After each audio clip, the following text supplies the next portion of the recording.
आतंकवादी थे? क्या आतंकवादी हैं? टेररिस्ट हैं? हाँ, कांग्रेस बोल रही है। जवाब दीजिए, जवाब दीजिए। कांग्रेस बोल रही है, जवाब मांग रही है, जवाब दीजिए।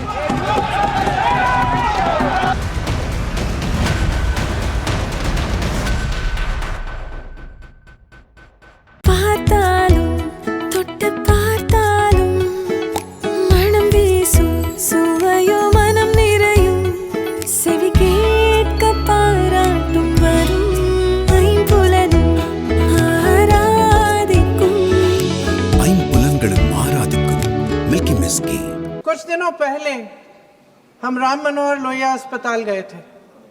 पुलिस लाठीचार्ज में घायल दिल्ली की उस छात्र की स्थिति जानने के लिए जो आईसीयू में अपनी जिंदगी की सबसे बड़ी लड़ाई लड़ रही है। हमसे कुछ ही समय पहले आदरणीय स्वास्थ्य मंत्री जी श्री जेपी नड्डा वहां गए थे और उनसे कुछ समय पहले अन्य नेता भी गए। जब तक हम वहां पहुंचे, उस लड़की की मां नेताओं के आने जाने से गुस्से में थी। हाँ? सुन लीजिए, सुन लीजिए, सुनिए।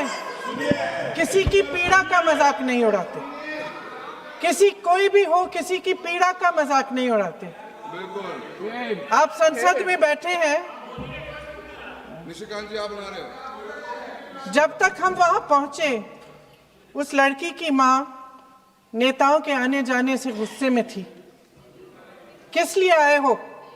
उसने आईसीयू के दरवाजे के बाहर खड़े होकर हमें पूछा। हमारे सामने कांपते हुए हाथ जोड़े कहने लगी कि धन्यवाद, आप आए हैं, ठीक है, मगर मुझे किसी से नहीं मिलना, मुझे किसी से बात नहीं करनी। महोदय, उस मां की पीड़ा से उसका पूरा शरीर कांप रहा था, लेकिन उसने दृढ़ आवाज में कहा, सुबह से बड़े बड़े लोग यहां आ रहे हैं, एक के बाद एक वीडियो बना रहे हैं। वह भी आए जिन्होंने मेरी बेटी का ये हाल किया है। किस लिए? उसने हमसे पूछा। किस लिए? मेरी बेटी की बलि तो चढ़ गई है, लेकिन उसे कुछ भी हो जाए तो मैं उसके लिए अपने आप लड़ूंगी। मुझे किसी की मदद नहीं चाहिए, मैं अकेले लड़ लूंगी। महोदय, शायद मुझे यहाँ खड़े होकर सबके सामने ये बात नहीं कहनी चाहिए, मगर उस माँ की गुहार ने मुझे शर्मिंदा किया। उसके दिल के टूटने की वो आवाज़ जो अस्पताल की दीवारों से में गूंज रही थी, मेरे मन में अभी भी गूंज रही है। इसलिए उस माँ की इजाज़त लिए बिना मैं आपके द्वारा आदरणीय प्रधानमंत्री महोदय जी और आदरणीय गृह मंत्री महोदय जी से पूछना चाहती हूँ कि क्या ज़रूरत थी एक मासूम बच्ची पर इस तरह दमन करने की? क्या ज़रूरत थी उन छात्रों पर आंसू गैस चलवाने की, उन पर लाठियां बरसाने की, उन पर वाटर कैनन्स चलवाने की? क्या ज़रूरत थी उन नौजवान लड़कियों को जलील करते हुए उनके कपड़े फाड़ने की, उनको बेरहमी से गंदी तरह पिटवाने की?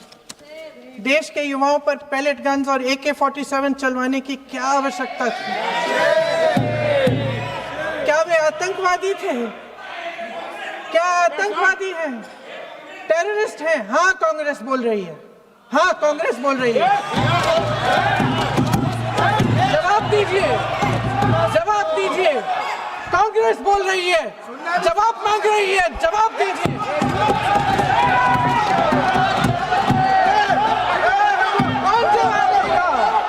कौन जवाब देगा? गृह मंत्री जी जवाब देंगे। किसने ऑर्डर दिया? किसने ऑर्डर दिया पैलेट गन्स चलाने के लिए? किसने ऑर्डर दिया? आपके माध्यम से मैं पूछती हूं अध्यक्ष महोदय, किसने ऑर्डर दिया? प्रधानमंत्री जी ने दिया? गृह मंत्री जी ने दिया? जवाब देंगे? पूरा देश पूछ रहा है, सिर्फ कांग्रेस पार्टी नहीं पूछ रही है, पूरा देश पूछ रहा है। अध्यक्ष महोदय, देश के माता पिता पूछ रहे हैं, छात्र पूछ रहे हैं, अध्यापक पूछ रहे हैं, पूरा देश आज ये पूछ रहा है। और आपकी जिम्मेदारी बनती है कि आप इस सवाल का जवाब दें। क्यों डरते हैं आप इस देश के नौजवानों से? क्यों डरते हैं आप इस देश की बुलंद आवाज से? और उस आवाज को दबाने का हक आपको किसने दिया है? महोदय, ये सदन यहाँ बैठे हुए सांसदों की जागीर नहीं है, ये इस देश की अमानत है। यहाँ बैठे हम सब इस देश की जनता, इस देश के युवाओं, बुजुर्गों, गरीबों, अमीरों और सब धर्मों, सब वर्गों के देशवासियों के सेवक हैं। हम उनके प्रतिनिधि हैं और ये सत्ता हमें उन्होंने ही दी है। इस देश का संविधान हमारी सर आंखों पे, इस देश का लोकतंत्र सर्वोपरि है। इसे ध्वस्त करना पाप है। यह करोड़ों जनता हमसे सिर्फ एक चीज मांगती है, जवाबदेही। इंग्लिश में इसे अकाउंटेबिलिटी कहते हैं। हमें सत्ता देकर, हमें यहां तक लाकर सिर्फ उसकी ये गुहार है कि जो हम करें उसकी भलाई के लिए करें, और अगर उनके साथ अन्याय हो तो हम उनके प्रति जवाबदेह बने और उन्हें न्याय दिलवाएं।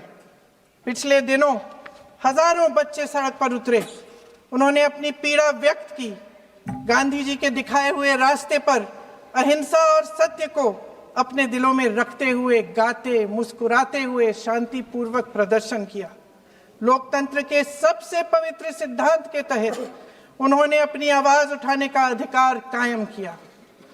ये उस भारत के बच्चे हैं जो गांव में रहते हैं, जो महानगरों में रहते हैं, जो छोटे कस्बों में, छोटे शहरों में रहते हैं, जहां माँ अपने गहने बेच देती है, पिता अपनी जमीन गिरवी रख देता है, एक परिवार अपनी पूरी जिंदगी की कमाई बच्चे के सपने पर खर्च देता है। और अब उन्हीं बच्चों को लगने लगा है कि आज इस देश में मेहनत से ज्यादा बेईमानी मायने रखती है, मेरिट से ज्यादा पैसा मायने रखता है। तब सिर्फ एक छात्र नहीं हारता, उम्मीद हारती है। इन परेशान बच्चों ने अपनी उम्मीदें आपसे साझा की। उनकी मांगे क्या थी? कि पेपर लीक करके उनके साथ जो बार बार अन्याय किया जा रहा है उस पर कार्रवाई की जाए, कि जो सिस्टम उनके भविष्य को कुचल रहा है उसे सुधारा जाए, कि जो माफिया उन्हें घेरे हुए है उसे हटाया जाए, कि जिस मंत्री के कार्यकाल में यह सब हुआ वह इस्तीफा दे, कि उन पर बर्बरता करने वालों पर कार्रवाई की जाए और उसके लिए माफी मांगी जाए। बस यही उनकी मांग थी ना, कि जो शिक्षा और स्वतंत्र अभिव्यक्ति का अधिकार उन्हें संविधान ने दिया है उसे कायम रखा जाए। महोदय, हमारे एजुकेशन सिस्टम में कुछ समय से बहुत खामियां भर चुकी हैं। बच्चों पे जो प्रेशर डाला जाता है उसकी वजह से सैकड़ों बच्चों ने आत्महत्या कर डाली है। उससे भी ज्यादा बच्चे डिप्रेशन में डूब रहे हैं। परिवारों पर बच्चों को पढ़ाने लिखाने के लिए घूस, capitation fees, tuition fees, coaching fees आदि के घिनौने दबाव हैं। लोन लेने पड़ते हैं, सामान बेचना पड़ता है और उसके बावजूद कोई गारंटी नहीं कि उनके बच्चों के भविष्य मजबूत बन पाएंगे, क्योंकि बेरोजगारी चरम पे है। इस सरकार ने रोजगार पैदा करने वाले सभी सेक्टर्स को लगातार कमजोर किया। एग्जामिनेशन सिस्टम खुद फेल हो गया है। पिछले दशक में 152 पेपर लीक हुए, 750 करोड़ छात्र प्रभावित हुए, मगर एक भी दोषी, एक भी माफिया को सजा नहीं।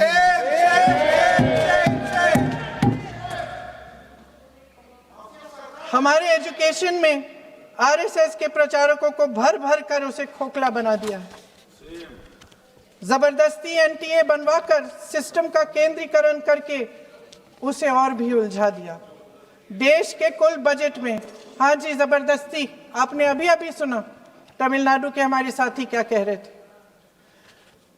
देश के कुल बजट में एजुकेशन बजट की हिस्सेदारी हर साल बढ़ाने की बजाय घटती जा रही है। 1.4 लाख करोड़ रुपया का पूरा बजट एजुकेशन बजट है और 1.32 लाख करोड़ सिर्फ नीट देने वाले 22 लाख बच्चों के परिवारों से हर साल खींचा जाता है। एक और शर्मनाक आंकड़ा भी है। 1.4 लाख करोड़ रुपया हमारा पूरा एजुकेशन बजट और 16 लाख करोड़ रुपए जो मौजूदा सरकार ने बड़े उद्योगपतियों के लोन माफ किए हैं। सोचिए कि इस सरकार की प्राथमिकताएं क्या है। सच ये है अध्यक्ष महोदय कि जिस तरह अस्पताल में उस छात्रा की मां का विश्वास पूरे सिस्टम से हट गया है, उसी तरह देश के युवाओं का भरोसा इस पूरे सिस्टम से टूट चुका है। और जब इस तरह देश के भविष्य हमारे युवा निराश होकर सरकार और सिस्टम से अपना भरोसा हटा देते हैं, तो उस भरोसे को फिर से बनाने के लिए सिस्टम के अंदर से जवाब नहीं ढूंढा जा सकता, उसके दायरे से बाहर निकलना पड़ता है, नए सिरे से ठोस प्रयास करने पड़ते हैं। अफसोस की बात यह है अध्यक्ष महोदय कि इतना हो जाने के बाद भी आदरणीय प्रधानमंत्री महोदय जी और उनके साथी इस सच्चाई को समझ नहीं पा रहे हैं। वे अभी भी ये सोच रहे हैं कि पीआर, नैरेटिव चेंज और पालतू मीडिया के सहारे एक बार फिर उनकी नैया पार हो जाएगी। परसों शिक्षा मंत्री जी ने शर्मनाक परिस्थितियों में अपना इस्तीफा दिया और कल यहीं मकरद्वार पर मेरे सत्ता पक्ष के सांसदों ने जिंदाबाद के नारे चिल्लाते हुए उनका संसद में ऐसे स्वागत किया जैसे मानो कोई सुपरस्टार पहुंच गए हैं। विडंबना देखिए महोदय, जब भूतपूर्व शिक्षा मंत्री को मुकुट पहनाया जा रहा था, स्वागत हो रहा था उनका, तब महाराष्ट्र में एक परिवार पेपर लीक पीड़ित अपनी बेटी की आत्महत्या का शोक मना रहा था। आपकी सरकार ने देश के करोड़ों छात्रों को क्या संदेश दिया? आपको किस बात का गौरव है, किस बात का अभिमान है? ये कौन सा अहंकार है? जहां आंखों में शर्म होनी चाहिए वहां बेशर्मी और स्वागत के नगाड़े बजाए रह रहे हैं। एक तरफ मातम है, दुख है, यहां फूल माला डाल रहे हैं।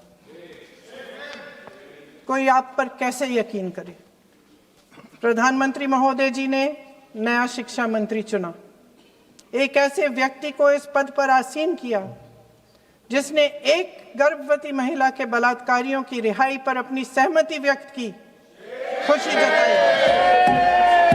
देश की करोड़ों लड़कियों को प्रधानमंत्री जी ने इससे क्या संदेश दिया? सर, अखबारों में है। अखबार में नहीं, मेरा कुछ भी बोल के चले जाते हैं क्या? अरे ये तो कैसा क्या है इनके पास?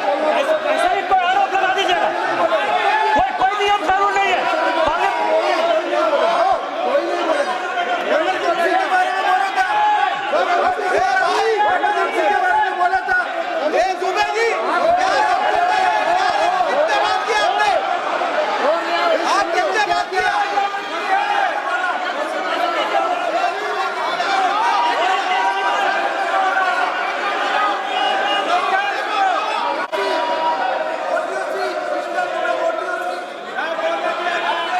अध्यक्ष महोदय जी, जो श्रीमती प्रियंका वाड्रा गांधी जी बोल रही थी, तो बीच में उनके वहाँ से भी टोका टोकी पहले भी हुए, हमारे यहाँ से भी हुए थे। अभी हम लोग तो शांति से सुन रहे हैं, लेकिन जो अभी अभी हमारे वर्तमान नए शिक्षा मंत्री को जो उन्होंने टिप्पणी की, कैरेक्टर असैसिनेशन है एक तरीके से संसद में, और इस तरीके के भाषा हम उम्मीद नहीं करते हैं। मैं इसमें प्रहलाद जोशी जी ने भी खुद कहा है, एक तो उन्होंने प्रियंका जी ने जो गलत बात कही है रिकॉर्ड पे, उसको रिकॉर्ड से हटा दिया जाए। दूसरा इस तरह का भाषा का इस्तेमाल ना करें। आपने डिबेट से पहले आपने अपील किया कि संसद में डिबेट का स्तर को नहीं गिराने चाहिए। उनके पार्टी के वो सीनियर लीडर है, वो पहली बार चुन के आए हैं, मगर उनके पार्टी में सीनियर है। जिम्मेदारी के साथ बोलना चाहिए। अगर पूरा ऑथेंटिकेट नहीं कर सकते हैं तो मैं ये मानता हूं कि उनको क्षमा मांगना चाहिए सदन से।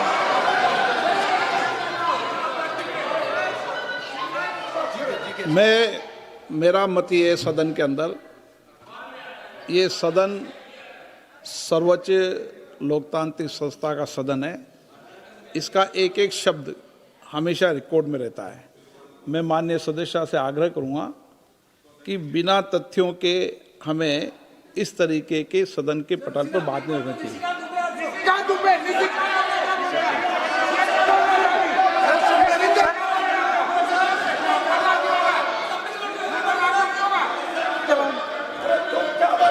ये तो डिलीट कर दिया, लेकिन आगे भी वो भी डिलीट करो सर। ये तो निशिकांत बोलता वो भी ये सीधे क्या बोल रहा था, क्या कर रहा था सर जो प्रहलाद जोशी जी ने बिल्किस बानो के बलात्कारियों की रिहाई पर जो बयान दिए उसका प्रमाण मैं आपको दे दूंगी, मैं भेज दूंगी।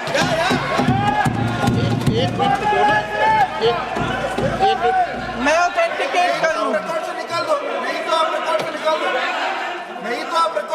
स्पीकर का डायरेक्शन 115, उनको पहले ऑथेंटिकेट करने का है सर। ऑथेंटिकेट करेंगे उसके बाद वो आगे बढ़ेंगे, ऐसे नहीं होगा। पहले ऑथेंटिकेट करने दो सर। उनको ऑथेंटिकेट करने के लिए कहिए, ऑथेंटिकेट करने कहिए उनको। एक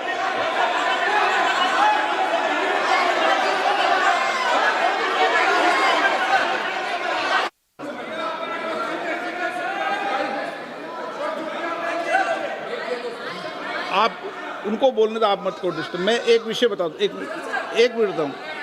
नियम 353 के अंदर फिर मैं एक बार स्पष्ट कर दूं, किसी भी सदस्य द्वारा किसी भी व्यक्ति के विरुद्ध मानहानि या अभियोगात्मक प्रकृति का कोई आरोप नहीं लगाया जाएगा जब तक कि सदस्य ने अध्यक्ष और संबंधित मंत्री को पर्याप्त अग्रिम सूचना नहीं दे दी हो।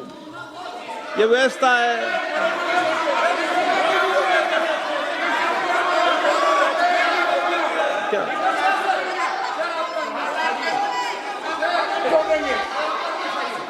House, ma'am, the same house, Honorable Shrikant Bey told, still that is in the record about Indira Gandhi ji. Still that in the record. Still that in the record. Sir, you are not removed, sir. बोलो, आप भी बोल लो। Sir, केसी वेणुगोपाल जी ने जो नाम लिया है और मैं नेहरू जी के बारे में जो बात कहा है मैंने सर, मैं उस पर कायम हूं और मैं किताब जो है ऑथेंटिकेट करने के लिए तैयार हूं। अय्याज थे नेहरू, अय्याज थे। मैं फिर दोबारा रिपीट कर रहा हूं, आई एम अगेन रिपीटिंग। यही फैक्ट है और मैं किताब में ऑथेंटिकेट करके दे रहा हूं। I am authenticating that book.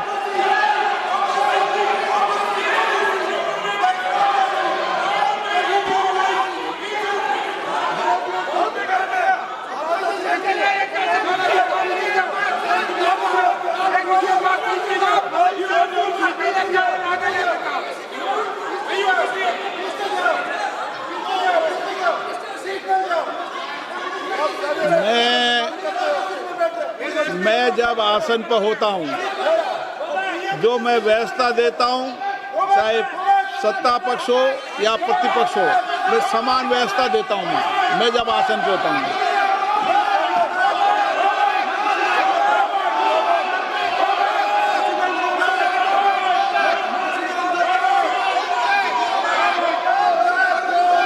Please बोलने दो। आप उनको बोलने दें, उनको बोलने दें। नो,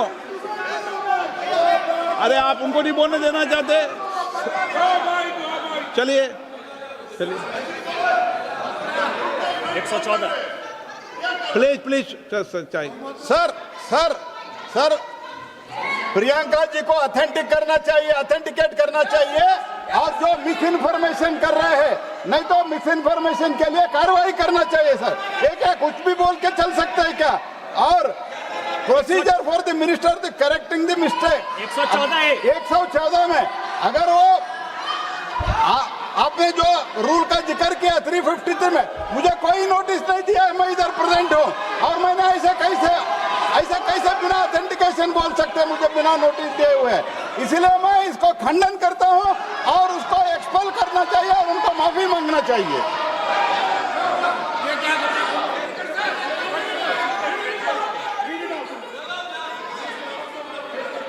नहीं, ये चैप्टर आगे नहीं बढ़ेगा सर। बिल पे केवल बिल पे।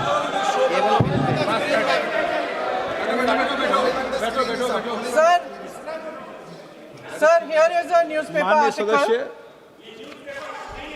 सर अरे आपने पूरा बुक ही लेके आए, आपने बुक ही लेके आ सकता है। Sir written by a respected माननीय journalist, सदस्य, I will authenticate using this, sir. आप माननीय सदस्य प्लीज इसको छोड़ दें।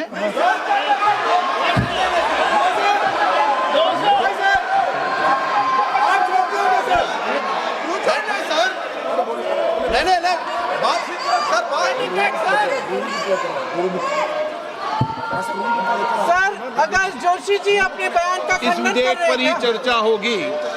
आप इस बयान का खंडन कर रहे हैं क्या नहीं, जोशी जी से माननीय पूछेगा। सदस्य, मैं आपसे फिर आग्रह कर रहा हूं, इस सदन में इस विधेयक पर ही चर्चा होगी।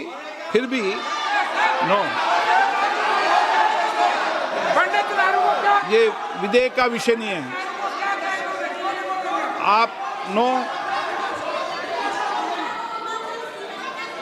आप बोलो तो विधेयक पे बोलो, ये मेरी अपेक्षा आपसे। प्लीज सर, कभी- छोड़िए, ये रख दो। इस विषय को छोड़िए।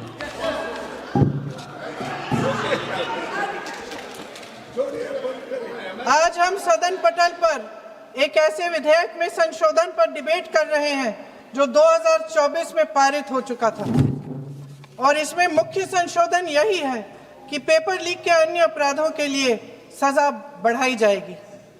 मगर जब से ये विधेयक पारित हुआ तब से अब तक इस सरकार ने एक भी अपराधी को सजा नहीं दी। आपने देखा है कि कल और परसों से फेस रिकॉग्निशन द्वारा प्रदर्शन करने वाले बच्चों के नाम और पते सार्वजनिक किए जा रहे हैं, मगर यही काम पेपर लीक करने वाले अपराधियों के लिए अभी तक नहीं किया गया। ना इस विधेयक में पेपर लीक रोकने के कोई ठोस कदम है। इससे देश के युवाओं का भरोसा कैसे बनेगा? अध्यक्ष महोदय, आदरणीय प्रधानमंत्री महोदय जी को आपके माध्यम से मैं कहना चाहती हूं कि शायद उन्हें अपने सलाहकार बदलने चाहिए। वे असलियत से एकदम टूट चुके हैं। नई नई कमेटियां बनाने से काम नहीं चलेगा। उनका अध्यक्ष चाहे कोई भी हो। राधा कृष्ण कमेटी भी व्यवस्था में सुधार लाने के लिए बनी थी। आज तक उसकी एक सिफारिश लागू नहीं हुई है और इस नई कमेटी में तो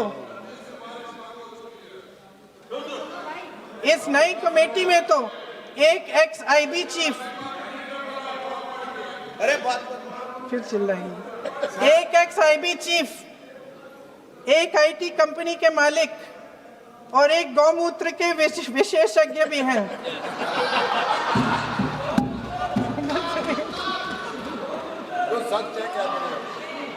इन्हें शिक्षा के बारे में क्या पता जी? सर सच है। आप आज मेरे से नाराज हो रहे हैं। मन मुस्कुरा लीजिए। उनको आपने भी चुनाव लड़ा।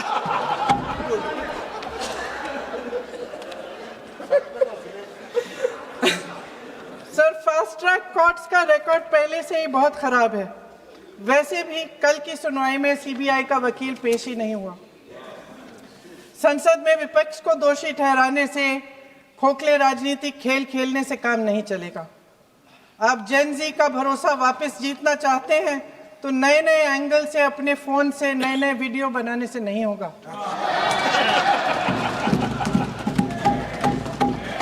प्रधानमंत्री जी को कैमरे का एंगल नहीं, दिल का एंगल बदलना पड़ेगा। ये जेनरेशन जागरूक है, समझता है, झूठ पहचानने की उसकी अपार क्षमता है। इनका दिल और दिमाग जीतने के लिए आपको सच्चाई पर उतरना पड़ेगा। आपके शासन के चलते इस नौजवान पीढ़ी के साथ घोर अन्याय हुआ है, बर्बरता हुई है। इस सच्चाई को स्वीकार करिए। अपनी जिम्मेदारी से पीछे हटने से काम नहीं चलेगा। आदरणीय प्रधानमंत्री महोदय जी, आपको जिम्मेदारी लेनी पड़ेगी, ठोस कदम उठाने पड़ेंगे। शिक्षा विशेषज्ञों को इकट्ठा कीजिए, छात्रों, अध्यापकों, सभी स्टेक होल्डर्स को साथ लेकर, अन्य विचारधाराओं के थॉट लीडर्स के साथ गहरी चर्चाएं करवाकर एक नई शिक्षा प्रणाली तैयार कीजिए। मौजूदा नेशनल एजुकेशन पॉलिसी में 8 महीने तो एग्जाम चलते हैं, अध्यापकों को पढ़ाने का समय नहीं मिलता। सिर्फ आरएसएस के लोगों से भरने की बजाय सिस्टम को शिक्षित, एजुकेटेड, उन्नत और उदार दृष्टिकोण के लोगों से भी भरिए, जिनकी योग्यता सिर्फ उनकी विचारधारा न हो। रोजगार पैदा करने के सख्त कदम उठाइए, इस पर फोकस करिए। मेडिकल कॉलेजेस की संख्या बढ़ाइए, चिकित्सा शिक्षा का विस्तार कीजिए, ताकि ये बच्चे जो मेहनत कर कर के भी अपने भविष्य नहीं बना पा रहे हैं, एक उज्जवल भविष्य का सपना देख पाए। अध्यक्ष महोदय, छात्रों को सड़क से हटाया जा सकता है, लेकिन उनके सवालों को नहीं। हर लाठी जो किसी लड़की पर, किसी लड़के पर चली है, वे बच्चों की पीठ से ज्यादा सरकार की साख पर पड़ी है। देश के नौजवान न्याय मांग रहे हैं, भीख नहीं। वे यहाँ सरकार गिराने नहीं, अपना भरोसा बचाने के लिए आए थे। अध्यक्ष महोदय, आपके माध्यम से मैं सरकार को कहना चाहती हूँ, अपनी साख बचाइए, अपनी नीयत ठीक करिए, अपनी अकड़ का इलाज कीजिए, अपने वादों पर अमल कीजिए। आपके शासन में हमने बड़ी बड़ी चोरियां देखी हैं। चुनाव में वोटों की चोरी, राम मंदिर में चंदा की चोरी, आपके उद्योगपति मित्रों द्वारा देश की संपत्ति की चोरी, किसानों की जमीन की चोरी, लेकिन सबसे बड़ी चोरी, हाँ ठीक है, सबसे बड़ी चोरी तब हुई।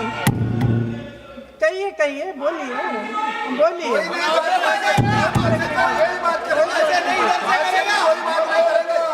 सुन लीजिए, शांति से सुन लीजिए,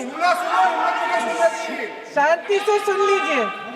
आपको मौका मिलेगा, आप जितनी भी चोरियों की बात करना चाहते हैं आप कर लीजिए, अभी मेरा समय है। सबसे बड़ी चोरी तब हुई जब देश के नौजवानों के भविष्य, उनके सपने चुराए गए। भविष्य की चोरी, सपने की चोरी किसी भी चोरी से कहीं बड़ी होती है महोदय। अगर देश का युवा निराश हो जाए, अगर देश का युवा निराश हो गया, उसकी उम्मीद टूट गई, तो सबसे बड़ी हार भारत की हार होगी।